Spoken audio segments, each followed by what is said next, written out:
El electroencefalograma es una técnica de exploración funcional no invasiva, donde se realiza un registro de la actividad eléctrica cerebral, la cual se basa en la actividad excitatoria o inhibitoria de las neuronas piramidales de la corteza cerebral.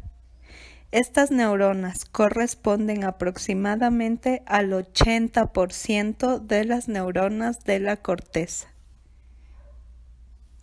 A partir de las primeras descripciones del EEG y por consenso internacional, se describieron sistemas para la colocación de electrodos. El más usado actualmente es el sistema 10-20. Mediante este sistema, aseguramos que los electrodos se coloquen sobre las mismas áreas, independiente del tamaño de la cabeza del paciente. Los electrodos frontales, centrales, temporales, parietales y occipitales se reconocen con las letras F, C, T, P y O. El subíndice par indica el hemisferio derecho, mientras que el impar el hemisferio izquierdo. Los electrodos de la línea media reciben el subíndice Z. Así, por ejemplo, F3 se refiere al electrodo frontal izquierdo, mientras que T4 al temporal derecho. Para la colocación se toman unas determinadas medidas o puntos de referencia, que son la distancia entre el nasion e ilion, y la mitad y la distancia entre ellos sería el vértex, que es el punto central.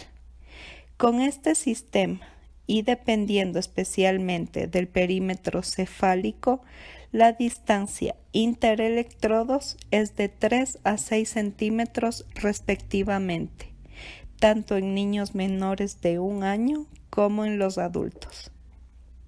En cada región en que se quiere registrar el EEG, se coloca el electrodo que conduce la señal eléctrica desde esa zona, a la que se le llama zona activa, hasta un amplificador.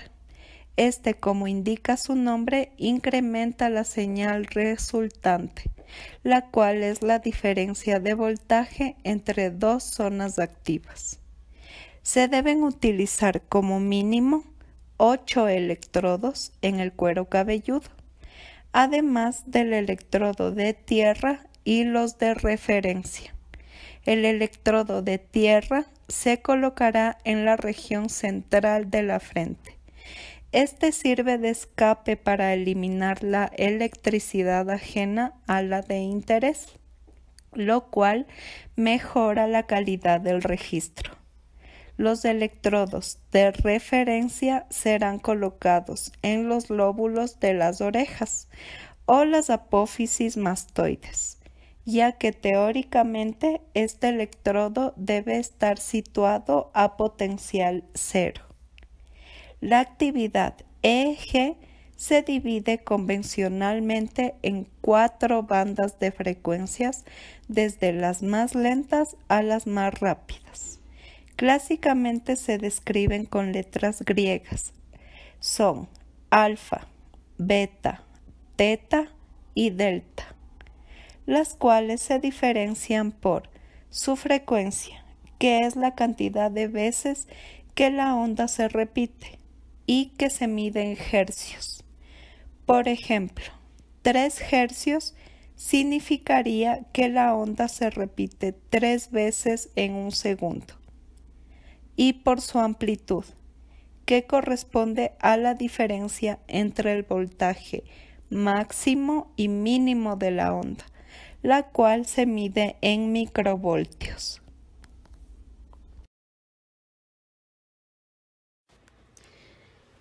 Las ondas alfa aparecen en momentos de relajación y tranquilidad, donde hay un inicio de actividad plena del hemisferio izquierdo y una desconexión del hemisferio derecho. Las ondas beta aparecen en esfuerzo mental intenso y en estado de alerta máxima. Las ondas teta aparecen principalmente en momentos somnolientos y en estado de vigilia, donde existe un equilibrio entre los hemisferios izquierdo y hemisferio derecho. La onda delta, por último, aparece en sueño profundo, donde el hemisferio cerebral derecho está en plena actividad. Una vez colocados los electrodos, se registra en primer lugar el ritmo basal del individuo con los ojos cerrados, así como con los ojos abiertos.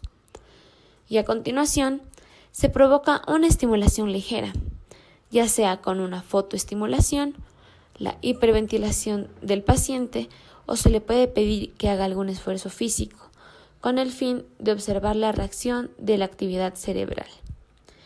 Esta técnica debe ser de al menos 30 minutos de registro.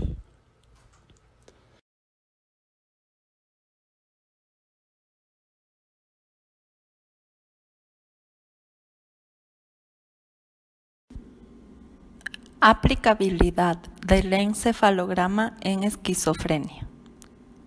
En términos de conectividad y modulación, las zonas más dinámicas en un cerebro sano son las que muestran una dinámica más obstaculizada en pacientes con esquizofrenia.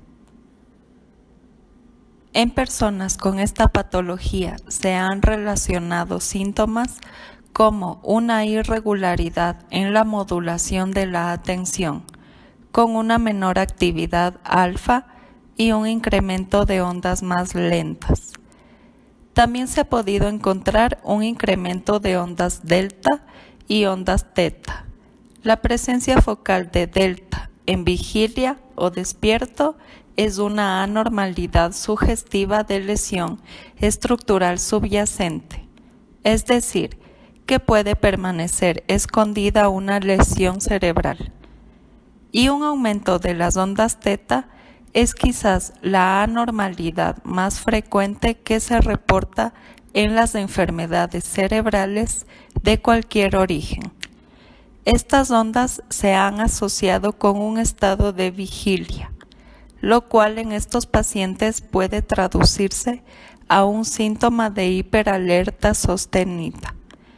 El incremento de ambas ondas también se ha relacionado a hallazgos como la existencia de hipofrontalidad, que esta a su vez es indicador de una disfunción del lóbulo frontal.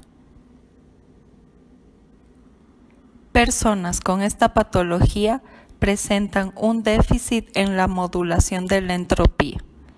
Esto es el cambio de la señal del EEG entre el registro posterior y anterior ante un estímulo determinado.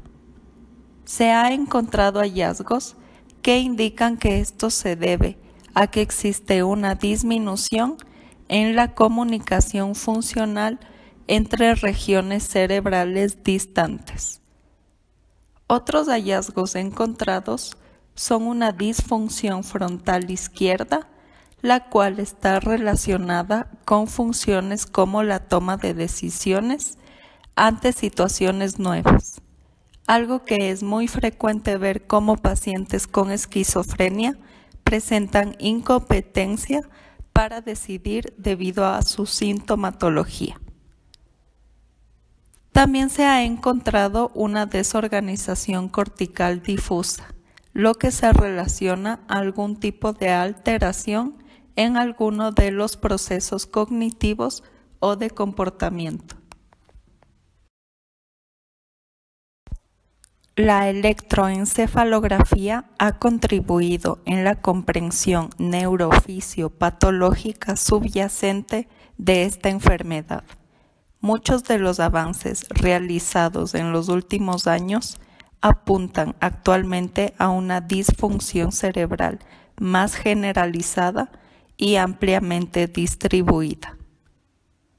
Concretamente, se puede comprender a la esquizofrenia como un síndrome de desconexión y desorganización de la actividad neural con una prominente disfunción de la integración neural. Por último, es esperable que los pacientes con esquizofrenia presenten un exceso generalizado de actividad gamma, que además estaría vinculado a un peor rendimiento cognitivo y a una mayor sintomatología psicótica. En el momento actual, el EEG está indicado fundamentalmente en los cuadros neurológicos paroxísticos, es decir, episodios que imitan una crisis epiléptica, así como también en alteraciones de nivel de conciencia, deterioro de funciones superiores y en la evaluación de la maduración cerebral. Es posible obtener una gran cantidad de información clínicamente relevante del EEG en patologías no epilépticas, en el coma y la muerte cerebral, las migrañas, los accidentes isquémicos cerebrales, las encefalopatías metabólicas, las encefalopatías mixtas, los traumatismos cráneoencefálicos, las infecciones del sistema nervioso central y los tumores intracraneales. En el campo de la epilepsia, la ayuda que el EEG proporciona es evidente. Es decisivo para el diagnóstico, para la clasificación de las crisis o síndromes epilépticos del paciente, para el control evolutivo del paciente y la ayuda en la decisión de supresión del tratamiento. Hay que distinguir entre las actividades epiléptiformes intercríticas, es decir, punta onda, polipunta y polipunta onda. ¿Pero qué significa todo esto? Simplemente son grafoelementos, los cuales se catalogan así. Punta o espiga es una actividad relativamente rápida y de morfología aguda, donde la duración va de los 30 ms a los 70 ms. Una onda aguda tiene una actividad más lenta que la punta o espiga y va desde los 70 ms a los 200 ms. Una onda lenta es una onda de baja frecuencia y tiene una duración mayor a los 200 ms. Una onda aguda lenta es una onda lenta pero que termina en punta. Además, existen combinaciones de estos grafoelementos que generan otros tipos, tales cuales polipunta, que son secuencias de puntas en un corto lapso de tiempo, y una punta onda, que es una punta seguida de ondas lentas. La electroencefalografía se usa para el diagnóstico y seguimiento de la epilepsia. El EEG tiene como objetivo principal intentar responder las siguientes 3 preguntas. ¿Tiene el paciente epilepsia? ¿Dónde se encuentra ubicada la actividad epiléptica? Y por último, ¿está respondiendo adecuadamente al tratamiento antiepiléptico?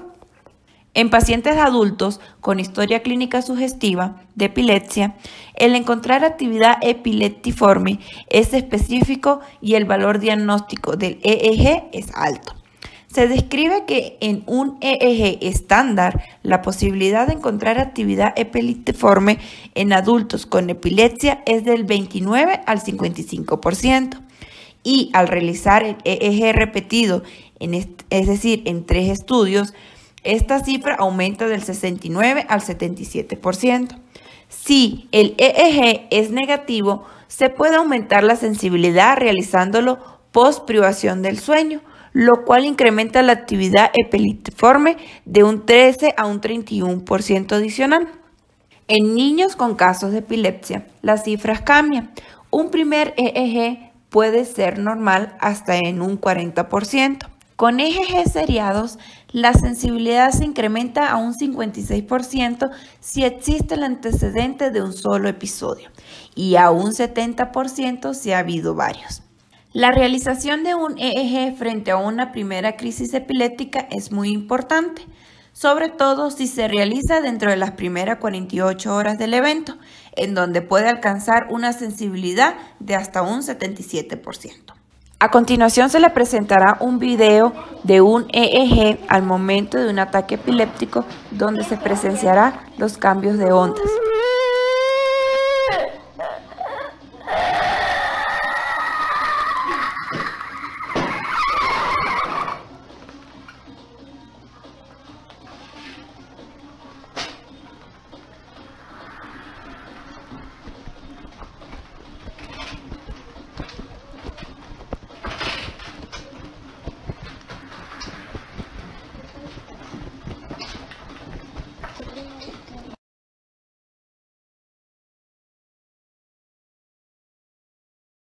Evidencia científica. Electroencefalograma precoz y tratamiento tras una primera crisis epiléptica. Presentamos un tratamiento en el cual se aplica fármacos antiepilépticos como LEV y BPA al 100% de pacientes que lo padecen tras una primera crisis, con la finalidad de reducir el riesgo del 60% en recurrencia para los próximos 2 años, donde las descargas epileptiformes interictales fueron identificadas con un electroencefalograma. ¿Qué son las descargas epileptiformes interictales? Son alteraciones eléctricas cerebrales que podrían ocurrir a una intensidad subumbral, es decir, a una intensidad inferior que solo provoca un movimiento de iones locales en el potencial de acción, manifestándose como perturbaciones en el comportamiento y en la cognición. Al igual, se realizó a un 37% de pacientes que tenían un electroencefalograma normal y al 80% con anomalías no epileptiformes. Así pues, la realización de un electroencefalograma precoz puede ser una herramienta útil en la toma de decisiones terapéuticas desde el mismo servicio de urgencias y no solo dentro de la actuación diagnóstica. El estudio cuenta con limitaciones de su naturaleza retrospectiva y un tamaño muestral no muy elevado. Sin embargo, los resultados apoyan que el electroencefalograma es una herramienta útil dentro del manejo de diagnóstico y terapéutico de la epilepsia dentro de los servicios de urgencia, siendo una técnica indispensable dentro del manejo del estado epiléptico no convulsivo, y probablemente sea rentable en el de la primera crisis epiléptica no provocada, ya que permite, en esta última situación, tomar decisiones terapéuticas de forma precoz. Aunque cada vez es más frecuente su uso, por lo que es necesario tener mayores esfuerzos para ampliar su disponibilidad en el ámbito de urgencia hospitalaria y para poner en marcha protocolos de indicaciones y actuación dentro de cada centro para su uso adecuado, racional y eficiente.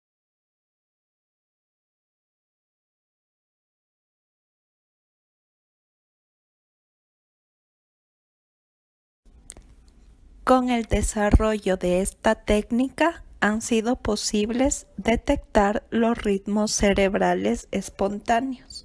En epilepsia específicamente, se describió las ondas lentas de 3 Hz con las crisis de ausencia, así como registrar crisis convulsivas tónico-clónico generalizadas. Con el electroencefalograma se han confirmado los conceptos de Jackson sobre la actividad irritativa en la corteza cerebral, que se refiere a algún lugar en el cerebro capaz de desencadenar una actividad eléctrica neuronal anormal. Últimos avances científicos han encontrado que con el uso de un electroencefalógrafo hay la posibilidad de estudiar los procesos de aprendizaje y la memoria del hipocampo durante un estado de coma, lo cual contribuye a una mejor comprensión de la línea plana de un EEG que se asocia con silencio en la corteza. En esquizofrenia, las oscilaciones generadas que se dan en un EEG han ayudado a la comprensión de la sintomatología y que sus efectos son una extraña actividad neuronal y de características heterogéneas.